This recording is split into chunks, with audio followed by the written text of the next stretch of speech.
3 bangunan mes tempat tinggal pekerja di Kebayoran Lama, Jakarta Selatan terbakar.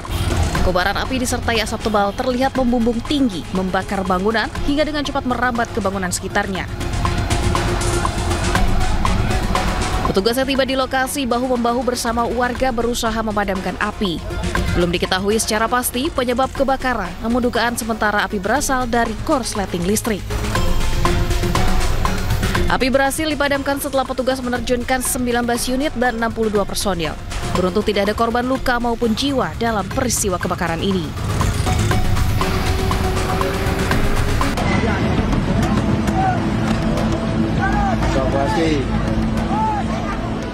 Truk pengangkut mobil Ferrari terguling di Cengkareng, Jakarta Barat. Sejumlah petugas tol melakukan evakuasi mobil sport mewah yang terguling. Sebelumnya, truk towing yang membawa mobil sport mengalami kecelakaan usai pecah ban di Jalan Tol Kayu Besar, Cengkareng.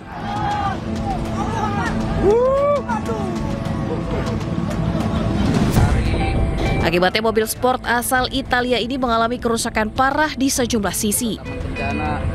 Kecelakaan sempat membuat arus lalu lintas di Jalan Tol Lingkar Barat mengalami kemacetan panjang. Insiden kecelakaan ditangani Ditlantas Polda Metro Jaya.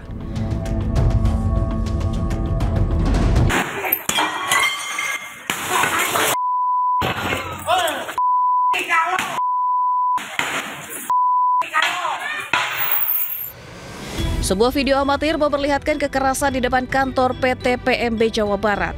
Sejumlah orang tak dikenal mengamuk dan merusak fasilitas kantor. Akibatnya 2 satpam jadi sasaran penganiayaan brutal dan mengalami luka di kepala.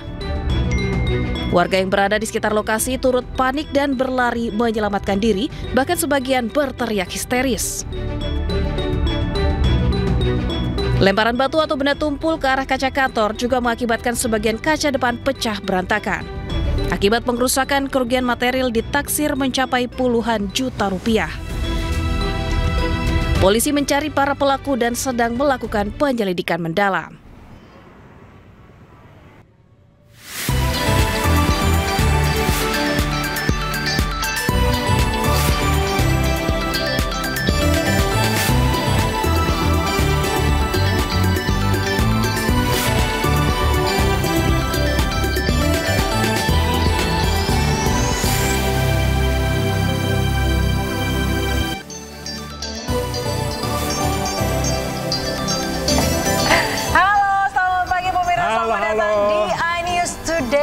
Apa kabar?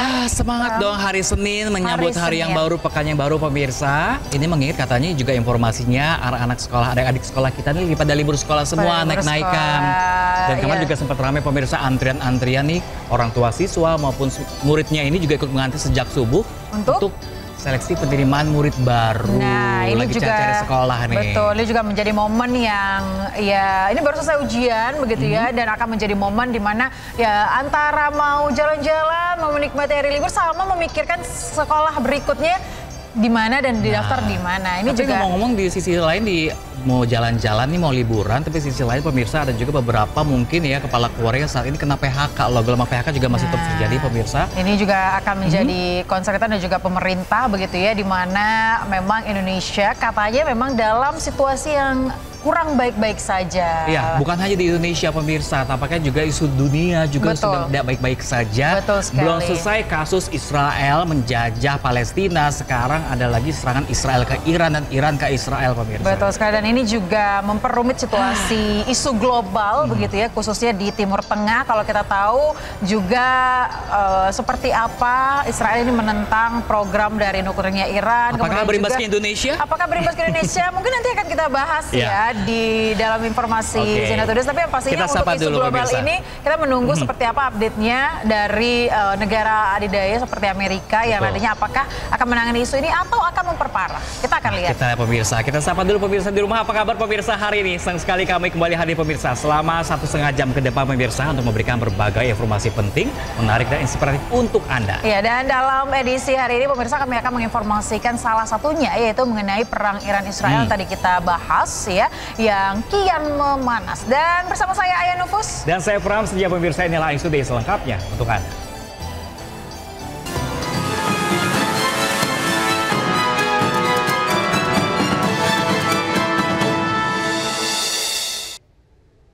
Kita ke informasi pertama pemirsa dari Bali, di mana arena judi sabung ayam di Desa Songan, Bangli ini berubah menjadi arena perkelahian antar warga. Nah pemirsa, akibat peristiwa ini pemirsa, 1 orang tewas dengan luka tusuk dan 2 lainnya alami luka sebetas senjata tajam termasuk pelaku. Masa ininya?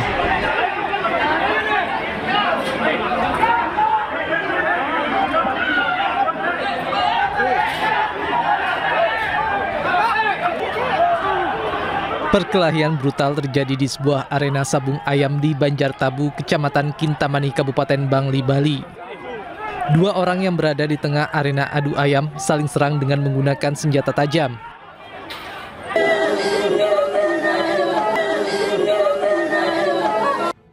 Akibat kejadian ini, Komang Alam Sutawan 37 tahun tewas dengan luka tusuk di dada. 2 orang lainnya mengalami luka, termasuk terduga pelaku mengalami luka serius di bagian perut sehingga dirawat intensif di RSUP Profesor Ngurah, Denpasar.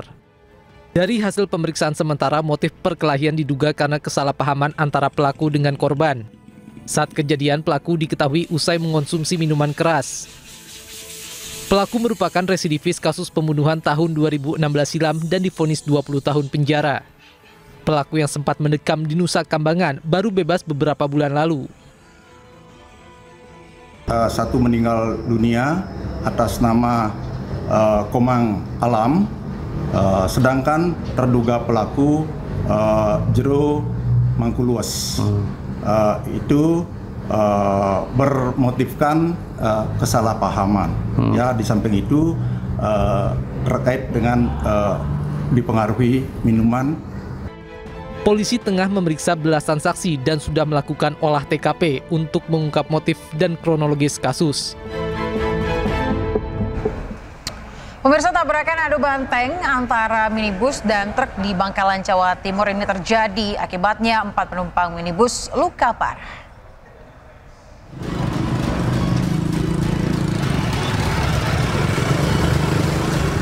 Sebuah mobil jenis minibus mengalami rusak berat setelah menabrak truk bermuatan pasir dari arah berlawanan.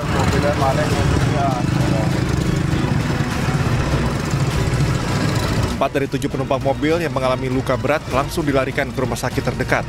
Sementara sopir truk yang seorang diri di dalam kendaraan selamat tanpa luka serius. Dari keterangan saksi mata, insiden bermula saat mobil berpenumpang 1 keluarga melaju kencang dari arah Sumedap. Saat tiba di lokasi, mobil tersebut masuk ke jalur kanan dan berusaha menyalip kendaraan lain di depannya.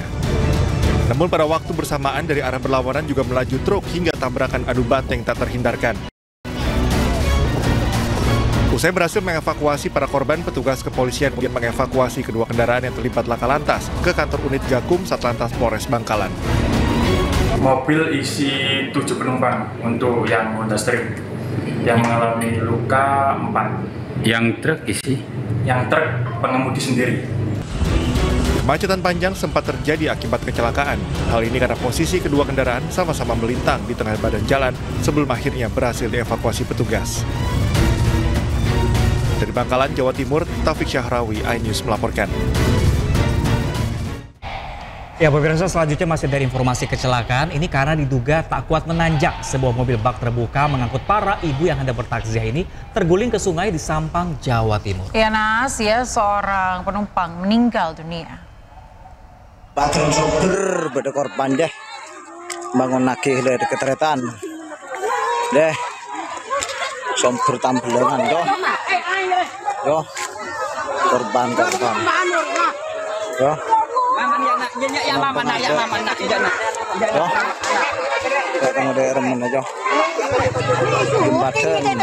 Bangun.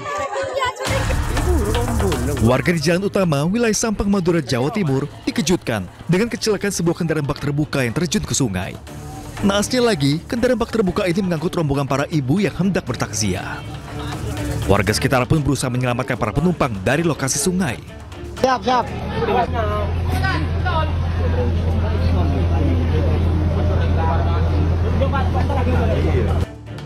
Kecelakaan berawal saat mobil melaju dari arah utara menuju selatan wilayah Tambelangan, Sampang. Sampai di jalur tanjakan, kendaraan alami slip ban hingga mobil melaju mundur sebelum akhirnya terguling ke sungai. Diduga mobil kelebihan muatan hingga tak kuat menanjak. mengalami selip dan masuk ke jurang. Itu rencana mau kemana itu dan mobil itu? Rencana habis pulang dari kegiatan hajatan informasinya. Siap. Itu rimplong atau gimana dan ada tanjakan atau gimana? Ada tanjakan, mungkin tidak menguasainya pengemudi sehingga terjadi selip. Akibat peristiwa ini, 1 orang penumpang meninggal dunia dan 2 orang lainnya alami luka ringan. Kasus kecelakaan kini ditangani oleh anggota Laka-Lantas Polres Sampang. Dari Sampang, Jawa Timur, Fatur Rahman, iNews melaporkan. Ya, Ayah dan juga pemirsa nih, kasus kecelakaan hampir setiap hari ada loh pemirsa. Mungkinkah lebih meningkatkan lagi cara menghargai kita di lalu lintas di perjalanan seperti apa agar tidak terjadi hal-hal demikian. Tadi itu ada truk versus mobil yang akhirnya menyebabkan korban jiwa kan. Imbasnya juga kemacetan di mana-mana seperti itu pemirsa. Betul sekali. Dan yang paling penting adalah memang mematuhi bagaimana peraturan lalu lintas yang sudah diatur oleh pihak kepolisian begitu ya, karena memang untuk lalu lintas ini sendiri dibuat sesuai dengan bagaimana mungkin situasi jalanan. Seperti tadi pakai truk pick up terbuka seperti itu untuk mengangkut rombongan orang-orang. Tadi mau takziah tapi pakainya pick up terbuka seperti itu kan bisa pakai mobil yang khusus untuk lebih baik lagi gitu mungkin loh. Kita harus tahu bagaimana cara menempatkan ya situasi. Jangan dipaksakan. Kalau memang mungkin karena lebih murah begitu ya, tapi kan kita harus memikirkan bagaimana dampak dan juga keselamatan kita gitu. Nah, pemirsa, semoga ini bisa jadi pembelajaran juga ya buat pemirsa yang ada di rumah dan juga warning. Baik, kita ke informasi selanjutnya. Pemirsa, seorang bayi perempuan berusia 2 tahun tewas di tangan pengasuhnya sendiri di Riau. Nah, pemirsa, ini sedihnya lagi, bayi luka parah di sekujur tubuh dan koma saat dilarikan ke rumah sakit.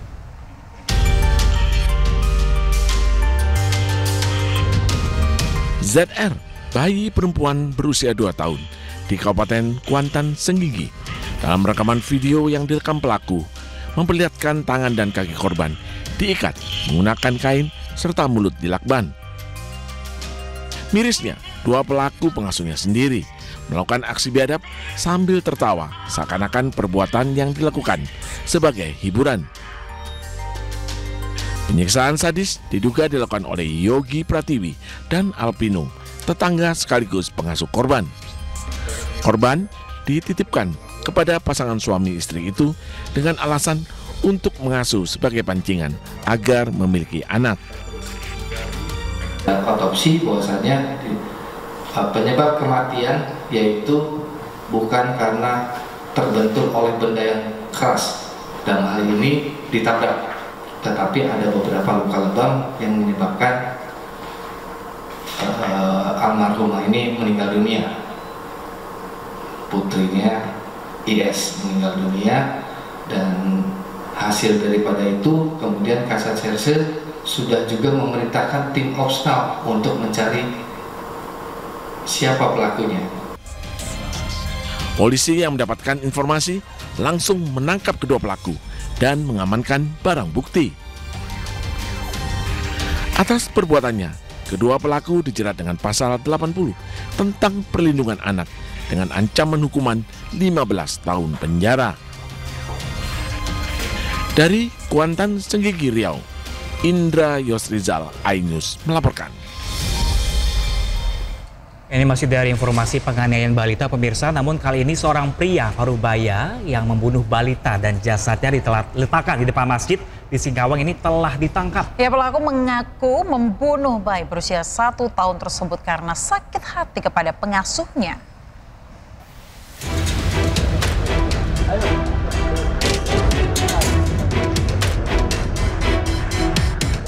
Polisi menangkap pembunuh balita yang jasadnya ditemukan di depan masjid di Singkawang, Kalimantan Barat. Pelaku merupakan pria parubaya bernama Urai Abadi. Polisi menangkap pelaku di kawasan Pasar Hongkong, Jalan Budi Utomo, Kalimantan Barat. Kepada polisi, pelaku membantah membunuh balita bernama Rafa Fauzan. Pelaku mengklaim hanya membekap mulut korban dengan tangan. Pelaku membunuh korban sendirian. Menurut polisi, pelaku membunuh korban karena sakit hati atas perkataan pengasuh korban. Maksud dia dengan hilangnya anak ini, anak yang diasuh oleh pengasuh ini, maka si orang tua si orang tua dari korban ini akan menyalahkan pengasuhnya. Nah, namun itu bisa dibantahkan. Nah, akhirnya memang tidak ada keterlibatan sama sekali dari pengasuh dan keluarganya. Balita Rafa Faujan ditemukan tewas di depan pintu samping Masjid Husnul Khotimah Jalan Veteran Kelurahan Roban pada Jumat 13 Juni 2025. Rafa dikabarkan hilang dari pengawasan di rumah pengasuhnya Risa di Gang Kapas, Kecamatan Singkawang Tengah pada 10 Juni 2025. Korban akhirnya ditemukan dengan kondisi tewas dan kini telah dimakamkan. Dari Singkawang, Kalimantan Barat, Rizky Kurnia, iNews melaporkan. Ya, dan memang akhir-akhir ini begitu di Indonesia ini untuk penganiayaan terhadap balita ini sering sekali terjadi, bahkan pembunuhan pun tidak jarang begitu ya dia terjadi di Indonesia, dan ini juga sampai sekarang masih terus menjadi pembicaraan bagaimana kemudian orang tua dapat belajar melindungi mungkin balitanya agar tidak mempercayai orang-orang di luar dari lingkungan keluarga begitu ya. Tapi kalau kita ambil secara logika dan hati ya, ini kok ada ya tega ya manusia dewasa, orang dewasa yang sudah berakal menganiaya manusia yang usianya masih dini, masih kecil, yang misalnya belum bisa melawan seperti itu dengan kondisi yang lemah. Kok bisa ya dengan tega seperti itu? Nah, ini juga yang terus menjadi perbedaan antara masyarakat dan juga pemerhati anak begitu ya, yang sampai sekarang juga apa ya faktor-faktornya ini berbeda-beda. Kalau tadi karena mungkin sakit hati, ada juga yang tidak mampu akhirnya melakukan aksi bejat apa seperti pembunuhan. Ditambah tadi gitu juga ya. ada pengasuh yang lagi-lagi menganiaya balita, pemirsa. Mungkin kita tidak bisa menghindari ya kalau misal orang tuanya harus kerja, dua-duanya ayah dan ibu terpaksa meng-hire seorang pengasuh. Nah, ini lagi-lagi mungkin pemirsa meng-hire dengan lembaga yang terpercaya. Betul sekali, karena memang tidak jarang juga ada lembaga yang bahkan tidak jelas asal-usulnya, kemudian akhirnya melakukan penganiayaan terhadap balita tersebut. Dan ini memang benar-benar harus menjadi pelajaran untuk orang tua. Saya mungkin sebagai calon ibu begitu nantinya akan harus belajar begitu dengan kasus-kasus yang terjadi untuk melindungi si buah hati ya. Betul sekali. Kita ke informasi selanjutnya pemirsa, ini pelaku pembunuhan terhadap seorang ibu rumah tangga di Kota Medan, Sumatera Utara ini ternyata suaminya sendiri. Nah, ini lagi pemirsa di mana pembunuhan ini dipicu cekcok lantaran sang suami cemburu menduga istrinya berselingkuh dengan pria lain.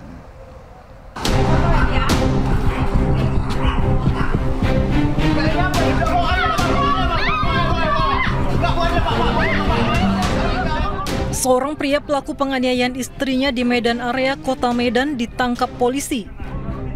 Pelaku menganiaya korban secara sadis, korban tewas dengan 24 luka.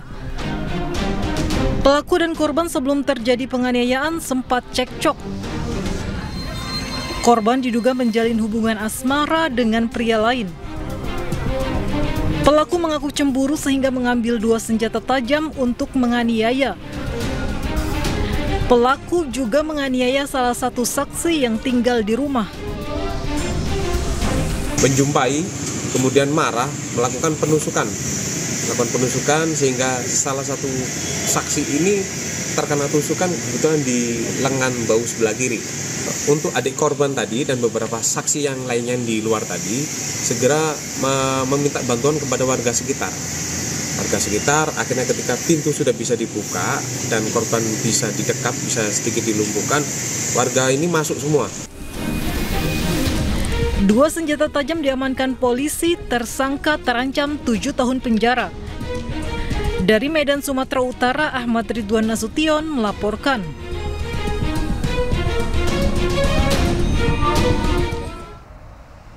Ya, pemirsa berharap bisa hidup kembali. Seorang suami membiarkan jasad istrinya hingga 5 hari di dalam rumah di Jember, Jawa Timur. Ini warga curiga pemirsa tercium bau menyengat dari rumah korban dan mendapati jasad ditemani suaminya yang menderita stroke.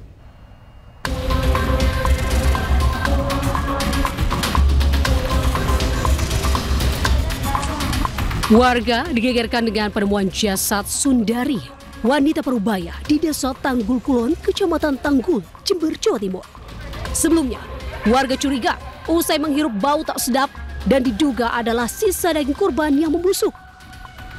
Namun saat mendatangi rumah tersebut, ternyata korban sudah membusuk. Warga pun semakin terkejut lantaran di samping jasad Sundari ada Jatmiko, suami korban yang menemani dalam kondisi sakit stroke. Korban diketahui sudah meninggal dunia selama 5 hari, namun tidak dilaporkan oleh suaminya lantaran berharap hidup kembali. Dari hasil penyelidikan tidak ada tanda-tanda kekerasan dan murni kematian Sundari karena sakit. Almarhum Ibu Sundari itu memang meninggalnya wajar saja. Hanya saja dalam keluarga itu tidak segera diinformasikan ke warga sekitar. Itu baru disampaikan dengan alasan bahwa suami yang bernama Pak Miko itu berharap untuk bisa hidup lagi. Sudah meninggal dunia dan diperkirakan sudah 5 hari yang lalu karena dengan tanda-tanda sudah ada yang busuk. Usai melakukan olah TKP dan autopsi, jasad korban kemudian dibawa keluarganya ke Probolinggo untuk dimakamkan. Di Jember, Jawa Timur, Babang Sugiarto melaporkan. Pemirsa, pemerintah menggandeng pihak swasta meluncurkan rumah subsidi berukuran super mini. Seperti apa ya mininya pemirsa? Informasi selengkapnya sesaat lagi. Jangan kemana-mana, tetaplah bersama kami di ANSUD akan segera kembali.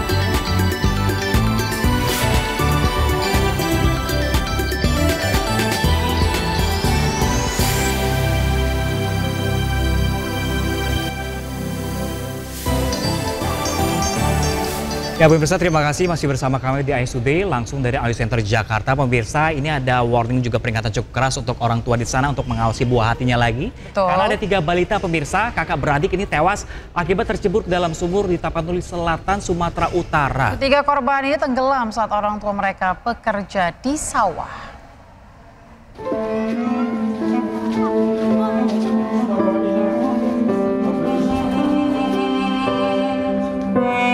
Tiga balita kakak beradik ini terbujur kaku di ruang tengah rumah mereka di Tapanuli Selatan, Sumatera Utara. Kedua orang tua mereka hanya bisa pasrah meratapi ketiga buah hati kesayangannya yang telah menjadi jasad dan pergi untuk selama-lamanya.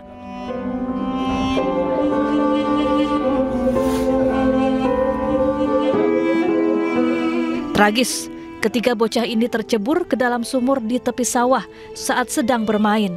Sementara kedua orang tua mereka tengah bekerja di sawah. Saat orang tua mereka kembali, keduanya lantas histeris menyaksikan ketiga anak-anaknya telah tewas secara bersamaan di dalam sumur. Setelah kan posisi bapaknya yang kerja ini nyemprot, mungkin kalau waktu tahu mungkin pas habis air yang disemprotnya, itu pergi ke pondok, mungkin anaknya nggak kelihatan, mungkin posisinya ya dicari-carilah, nggak ada petunjuk dari sumur itu, orang itu langsung ke situ. Ketiga korban kemudian dimakamkan di dekat rumah mereka. Polisi mengimbau kepada para orang tua agar selalu mengawasi putra-putri mereka yang masih kecil dan jangan meninggalkannya tanpa penjagaan orang dewasa. Dari Tapanuli Selatan, Sumatera Utara, Indra Mulia Siagian, iNews melaporkan. Kita beralih ke informasi lainnya, pemirsa. Pergerakan tanah di Desa Pasir Munjul, Purwakarta, Jawa Barat ini masih masif dan dikhawatirkan merembet hingga ke ruas tol Cipularang yang berjarak hanya 1 km. Nah pemirsa, ini terus bergerak. Pemirsa, masih petugas BPBD juga yang melakukan pengamatan di lokasi mengkhawatirkan pergerakan tanah ini.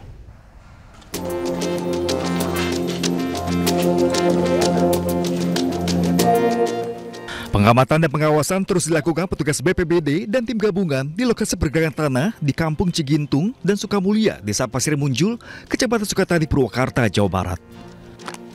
Pergerakan tanah dinilai sangat masif, bahkan mengakibatkan terus ambruknya bangunan rumah-rumah yang terdampak. Pusat Vulkanologi dan Mitigasi Bencana Geologi diharapkan segera lakukan asesmen terkait kondisi tanah karena lokasi pergerakan sangat dekat dengan akses tol Cipularang yang berjarak sekitar 1 km. Sehingga dikhawatirkan merembet ke objek vital tol Cipularang. Sempat enggak? Berharap dari PPMBG segera untuk melakukan asesmen. Ini pergerakan tanahnya lumayan cukup masif. Tuh, sekarang nggak terjadi lagi nih. Mudah-mudahan ini karena dekat dengan fasilitas negara ya, salah satunya adalah tol ya, jembatan tol ini juga mungkin butuh perhatian khusus ya untuk penanganannya. Jadi kita takutnya nih sampai ke tol ini terus-terusan merembet ya. Jadi kita harus antisipasi bersama, dan yang utama di kedepannya rehabilitasi rekonstruksi, mudah-mudahan warga di sini, karena ini udah nggak mungkin lagi dihuni nih kayaknya ya. Sementara itu, sebanyak 206 warga terdampak pergeseran tanah harus meninggalkan rumah mereka yang rusak. Dari Purwakarta, Jawa Barat, Irwan Ayus melaporkan. Sementara itu, pemirsa, ini kesehatan sejumlah pengungsi korban bencana pergerakan tanah di Desa Pasir Munjul, Purwakarta ini semakin menurun. Ya, demi mempermudah merawat para pengungsi yang sakit, pemirsa, petugas pun mengumpulkan mereka di satu lokasi.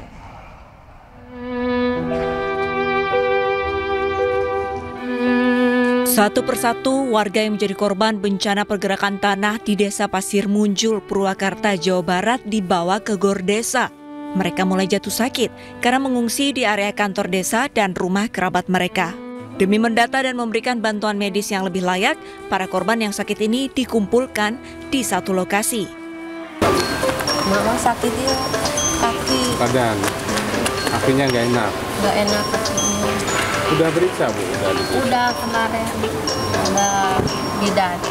Itu gimana Pak? Ya biar takut ada kecelakaan lah, koordinasi sama pengungsi juga dekat di sini berkumpul, takut kalau kebutuhan apa-apa, misalnya kebutuhan makan, minum, atau kebutuhan pakaian dan selain sebagainya, kan dekatnya kalau udah dikumpul di sini mah di GOR Desa. Sebanyak 48 pengungsi telah menempati ruangan GOR di Desa Pasir Munjul, Purwakarta. Sementara pengungsi lainnya masih tersebar di sejumlah titik. Petugas juga telah menyiapkan berbagai keperluan untuk para pengungsi, seperti kebutuhan logistik dengan pendirian dapur umum. Dari Purwakarta, Jawa Barat, Irwan Saputra, iNews melaporkan. Pemirsa, tidak hanya perumahan warga imbas dari pergerakan tanah ini yang berada di Kabupaten Purwakarta, Jawa Barat, puluhan makam keluarga terpaksa dipindahkan. Nah, ini pemirsa, warga juga kesulitan mencari makam karena ternyata ini tanah sudah bergeser sejauh 30 meter pemirsa dari lokasi dimakamkan. Ya, pemirsa, ini warga bahu-membahu membantu proses pemindahan makam keluarga yang berada di tanah masing-masing di Kampung Cigintul, Desa Pasir Munjul, Kecamatan Sukatani, Purwakarta. Warga menggali makam untuk mengambil sisa jenazah, lalu kemudian dipindahkan ke lokasi lain yang aman dari pergerakan tanah. Bahkan pemirsa, sebagian warga ini kesulitan mencari makam karena ternyata tanah ini sudah bergeser sejauh 30 meter dari titik awal dimakamkan. Bahkan sejak Sabtu kemarin pemirsa sudah ada 26 makam dipindahkan, rencananya ada puluhan makam kembali akan dievakuasi.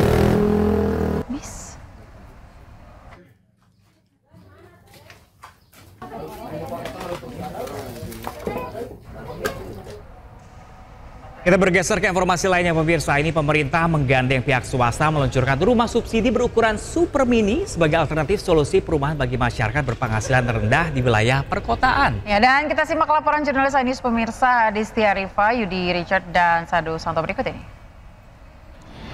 Halo pemirsa, saat ini saya berada di mock-up rumah subsidi yang telah dirilis oleh Lipo Group terkait pengadaan rumah subsidi yang tengah dirancang oleh pemerintah.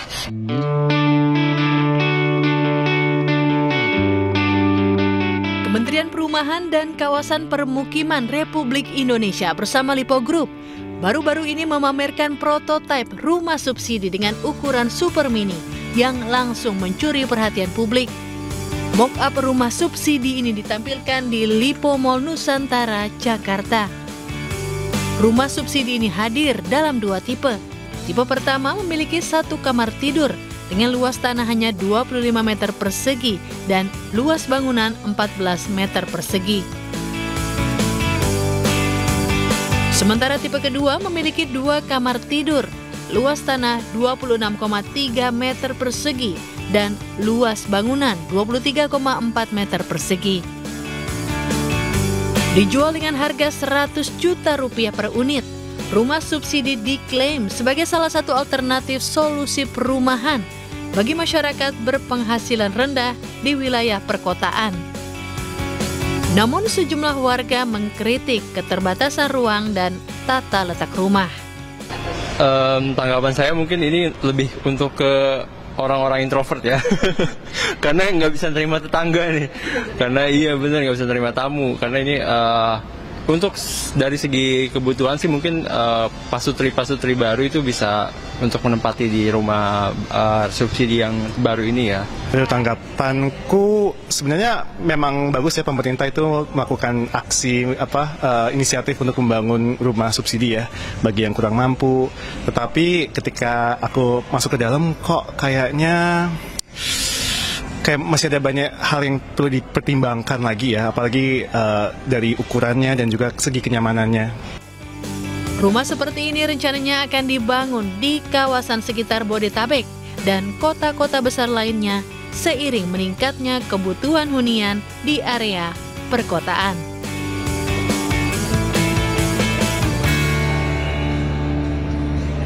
Untuk rumah ini nantinya akan dijual mulai dari harga 100 jutaan. Dari Jakarta, Hadistia Rifa, Yudi Richard, dan Sadu Santo, iNews melaporkan. Ya ini 100 juta ya cukup lumayan ya kalau bisa dicicil juga ya. Betul, apalagi juga untuk keluarga kecil karena termasuk rumahnya juga termasuk sangat mungil sekali ternyata pemirsa. Betul, sangat-sangat super mini ya. Tapi ya kalau kita lihat memang kebutuhan rumah bagi masyarakat khususnya di kota-kota besar ini sangat mungkin urgensinya tinggi ya. Apalagi kalau cari rumah di Jakarta mungkin itu tidak terjangkau mungkin untuk kalangan-kalangan pekerja bawahan ya. Nah ini juga mungkin akan menjadi konsep pemerintah ya, atau mungkin akan mengevaluasi, atau kita lihat apakah masyarakat mungkin senang-senang saja begitu ya, yang penting punya rumah dan lain-lain sebagainya. Kita lihat ya respon masyarakat seperti apa pemirsa, karena ini rumah subsidi yang dirilis pemerintah baru ini juga berukuran 14 meter persegi dengan luas tanah ya 25 meter persegi pemirsa. Ya ini dijual dengan harga 100 juta rupiah per unit seperti yang tadi disampaikan, dan ini menimbulkan pro kontra di masyarakat, dan berikut tanggapannya. Kalau saya sih nggak setuju ya, secara akhirnya tambah kecil. Jadi menurut saya kalau dibilang layak sih layak, cuman menurut saya hanya kekecilan saja sih. Harusnya tetap seperti rumah sederhana yang sebelumnya pemerintah pernah menggaung-gaungkan itu. 100 juta kalau gajinya sekitar 6 atau 7 juta mungkin 100 juta bisa. Tapi kalau di bawah 6 juta itu tidak memungkinkan. Berarti Abang tidak setuju dengan? Tidak setuju dengan subsidi rumah subsidi komitmen ini. Enggak deh, enggak. Idealnya untuk berkeluarga sebenarnya ukurannya berapa Mbak? Itu kalau aku ya, karena aku anakku banyak 6 sama suami di 8 orang. Itu berapa itu? Berapa meter itu? Pokoknya segitulah. Enggak, pokoknya kalau yang tadi itu enggak, kalau aku enggak muat. Enggak muat berarti. Ya, dan sepertinya kalau punya anak 6 nggak cocok ya. Ini ya lebih 2 unit kayaknya. Iya, mungkin untuk single atau yang baru menikah saja kali ya, cukup. Keluarga kecil ya. Keluarga kecil itu juga sepertinya udah mulai sedikit sumpek, apalagi ada beberapa unit yang katanya keluar masuk sirkulasi udaranya dan juga mataharinya kurang. Tapi ada solusi untuk pemerintah juga bagus juga sih untuk keluarga-keluarga kecil mencari rumah hunian untuk di kota-kota besar. Ya lagi-lagi kita serahkan kepada masyarakat dan juga pilihan ya.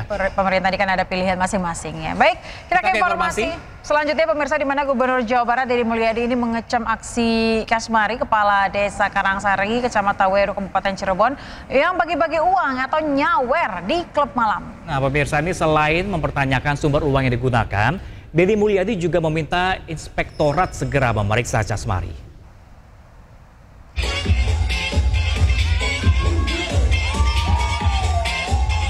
Inilah aksi Kasmari kepada Desa Karangsari, Kecamatan Weru, Kabupaten Cirebon saat menyawerkan uang di sebuah klub malam di kawasan Kedawung.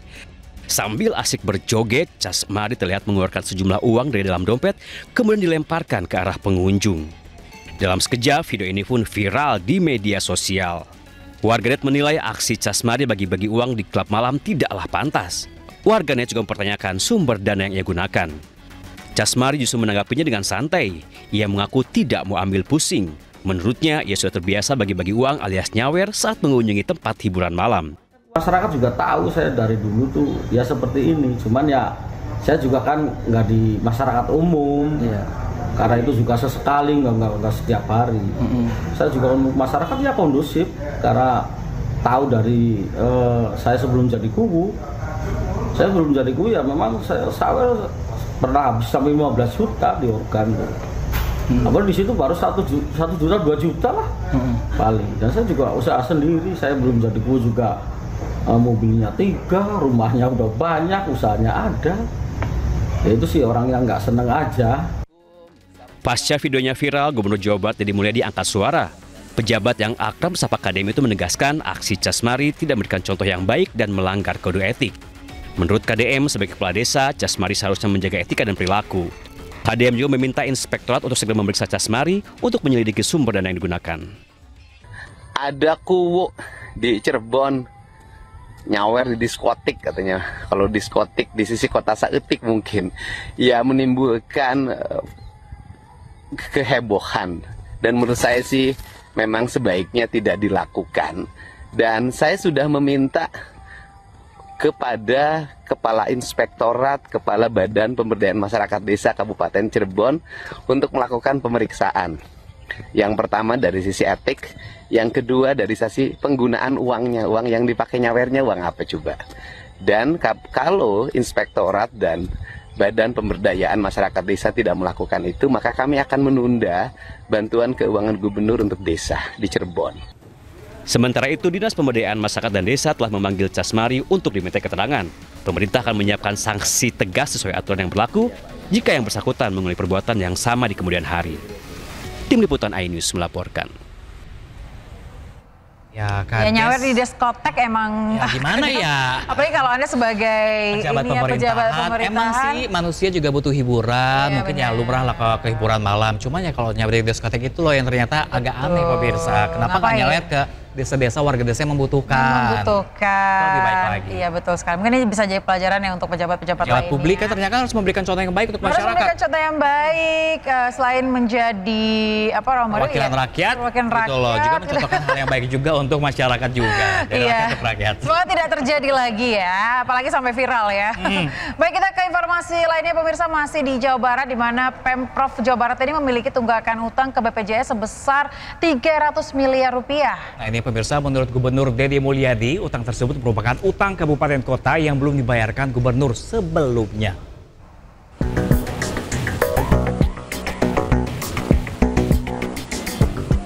Pemerintah Provinsi Jawa Barat memiliki tunggakan utang kepada BPJS Kesehatan sebesar 300 miliar rupiah. Hal ini diungkap Gubernur Jawa Barat Deddy Mulyadi saat mengunjungi Rumah Sakit Hasan Sadikin Bandung. Orang yang akrab sapa KDM ini menjelaskan utang 300 miliar ini merupakan utang BPJS Kabupaten Kota yang belum terbayarkan pada kepemimpinan Gubernur Jawa Barat sebelumnya. Pemprov Jabar ternyata punya tunggakan hutang BPJS 300 miliar.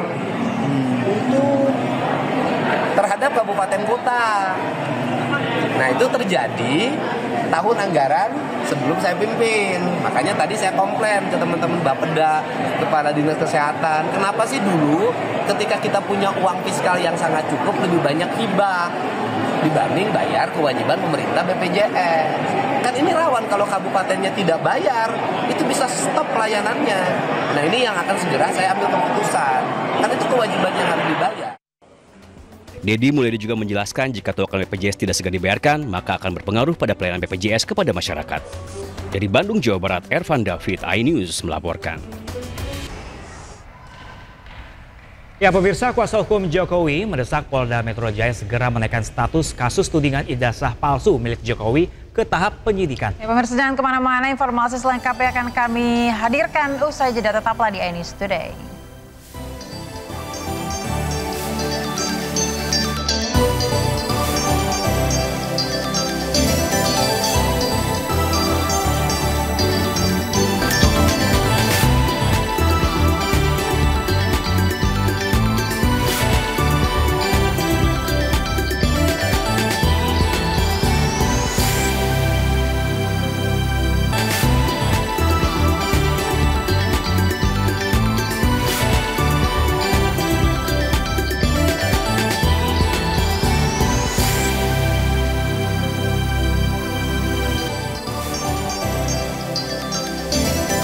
Anda masih di iNews Today, pemirsa, bersama saya Ayanufo dan juga rekan saya Pram Sonjaya. Pemirsa, kita ke informasi selanjutnya di mana kegaduhan yang timbul pasca ditetapkannya 4 pulau Aceh ke Sumatera Utara melalui surat keputusan Mendagri ini masih terus bergulir.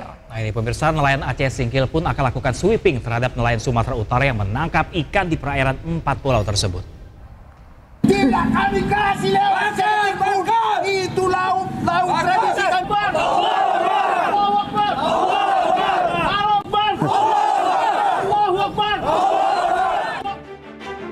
Polemik kegaduhan yang timbul pasca ditetapkannya 4 pulau Aceh ke Sumatera Utara melalui surat keputusan Mendagri masih terus bergulir. Para nelayan membentuk satu gerakan sebagai wadah perjuangan dalam mempertahankan keempat pulau tersebut. Nelayan Aceh Singkil akan melakukan sweeping terhadap nelayan Sumatera Utara yang menangkap ikan di perairan 4 pulau Aceh Singkil. Hal itu dilakukan sebagai reaksi dan protes terhadap Kemendagri. Selain itu, sweeping juga dilakukan sebagai antisipasi terjadinya illegal fishing. Nelayan Kabupaten Aceh Singkil melalui wadah Gerakan Aliansi Nelayan Aceh Singkil GANAS akan melakukan sweeping kepada nelayan Sumatera Utara yang melakukan penangkapan ikan di wilayah perairan laut 4 pulau tersebut. Selain itu, nelayan meminta Presiden Prabowo Subianto mencopot Menteri Dalam Negeri Tito Karnavian karena dinilai telah membuat kegaduhan. Dari Aceh Singkil, Aceh, Suparman Munte, iNews melaporkan.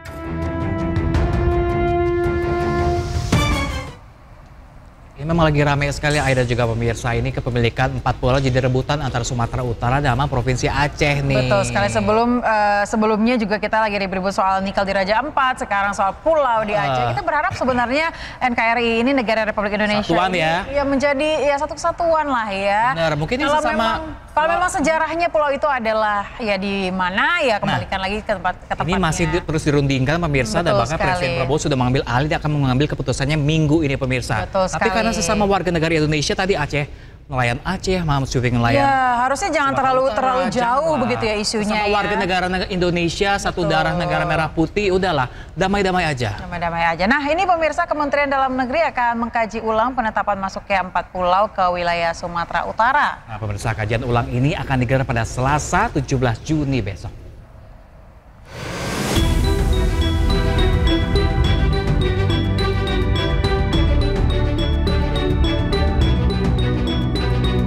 Kementerian Dalam Negeri akan menggelar rapat untuk membahas status 4 pulau yang tengah diperebutkan oleh Aceh dan Sumatera Utara. Kemendagri juga akan melakukan kajian ulang secara menyeluruh terkait sengketa keempat pulau. Rapat digelar pada Selasa 17 Juni dan keesokan harinya Kemendagri juga turut akan mengundang pimpinan wilayah termasuk Gubernur Sumatera Utara dan Aceh beserta tokoh masyarakat dan anggota DPR untuk duduk bersama.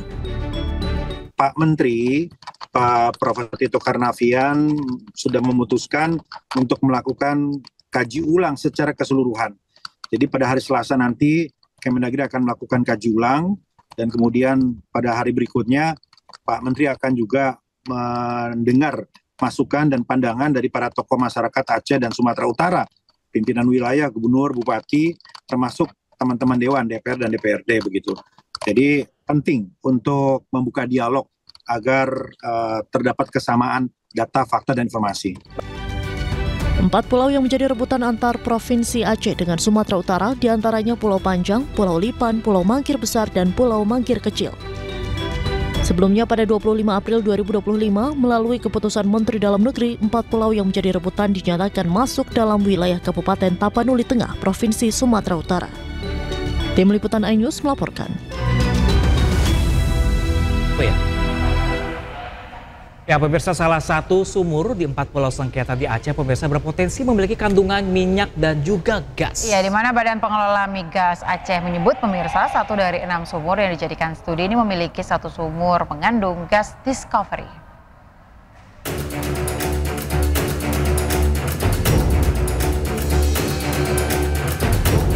Secara umum, keempat pulau yang dicaplok Sumatera Utara di Kabupaten Singkil berdekatan dengan wilayah kerja Oswa Kabupaten Tapanuli Tengah.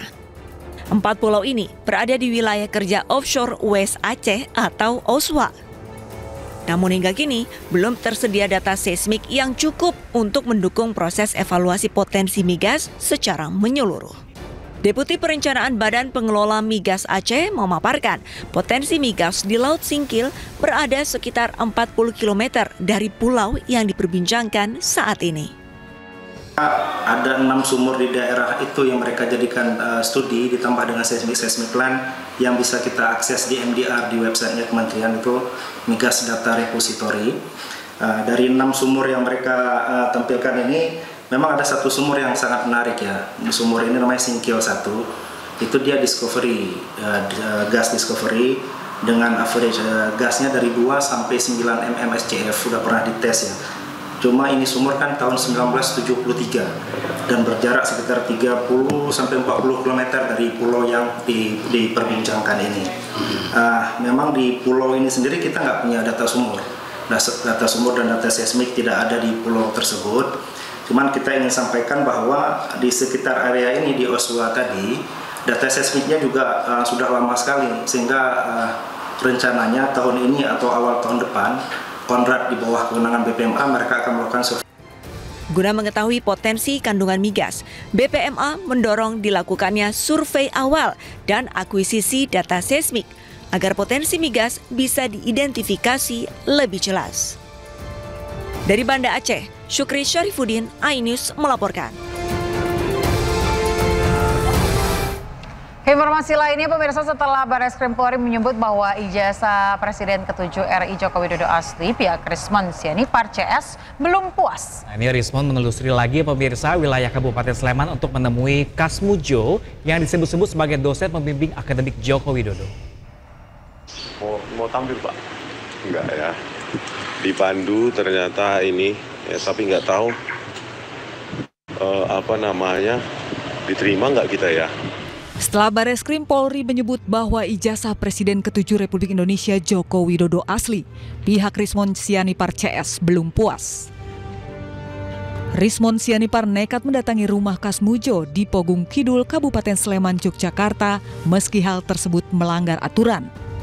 Bahkan Rismon merekam aktivitas perjalanannya dan mengunggahnya di YouTube channel miliknya. Kenalkan Pak, saya Rismon Sianipar, Pak. Sementara di dalam video terlihat Kasmujo enggan menemui Rismon CS dan hanya menyapa dari balik pintu rumahnya. Iya Pak, bentar Pak ya. Kenalkan Pak, saya Rismon Sianipar, Pak. Rismon Sianipar, Pak. Oh iya Pak, sehat-sehat Pak ya. Bapak, bisa kami bertamu sebentar Pak? Tidak bisa. Oh, karena tidak. Di semua urusan tidak boleh di rumah, tidak harus di fakultas atau di ya. Oh, jadi enggak bertanya-tanya biasa-biasa saja Pak? Enggak bisa. Tidak oh. Di dalam video, Kasmujo menyebut bahwa dirinya bukanlah dosen pembimbing skripsi dan akademik Joko Widodo. Kan Pak, yang tahun 2017 kan Bapak tampil di TV bersama Pak Jokowi. Bapak kan di situ Pak Jokowi mengatakan Pak Jokowi bolak-balik bimbingan skripsi. Bapak itu kan yang salah. Iya Pak. Salah itu. Iya Pak, bentar lah Pak. Biar ini untuk negara Pak. Saya baru 3B sudah bisa bimbing. Bapak saat itu berarti bukan pembimbing skripsi? Jelas, bukan. Bukan pembimbing akademik? Bukan. Pembimbing akademik pun bukan Pak? Oh bentar lah Pak, maaf. Pak Kasmujo ada di dalam, sempat saya wawancarai. Tim Liputan iNews melaporkan. Sementara itu, pemirsa, kuasa hukum Presiden ke-7 Republik Indonesia, Jokowi, mendesak Polda Metro Jaya segera menaikkan status kasus tudingan ijazah palsu milik Jokowi ke tahap penyidikan. Kuasa hukum juga meminta semua pihak menghentikan fitnah dan pencemaran nama baik kepada kliennya. Sesuatu yang kami yakini semakin terbukti kebenarannya. Ya. Seperti kita saksikan bersama, semua upaya hukum, proses hukum sudah dijalankan, diterangkan oleh rekan Yakub, nyatanya tetap ditolak. Bahkan terakhir-terakhir ini, semakin terlihat bahwa kegiatan mereka ini bukan lagi bersifat mencari kebenaran atau kegiatan akademis, karena banyak statement yang sangat terlihat bahwa ini sudah berbau politis. Di antaranya sebagai seorang peneliti melemparkan kalimat-kalimat ingin mengasingkan Pak Jokowi, ingin menusukambangkan Pak Jokowi agar tidak bisa berinteraksi dengan pejabat-pejabat lainnya. Itu videonya semua kami pegang. Ada lagi mengklaim diri sebagai peneliti lalu mulai mempersoalkan di luar topik sosial media Pak Wapres, sampai ingin ikut bergabung memaksulkan. Sehingga apa yang kami duga 2 bulan yang lalu akhirnya terbukti. Ibarat pepatah. Pemirsa, informasi lainnya akan kami hadirkan sesaat lagi. Tetaplah di iNews Today.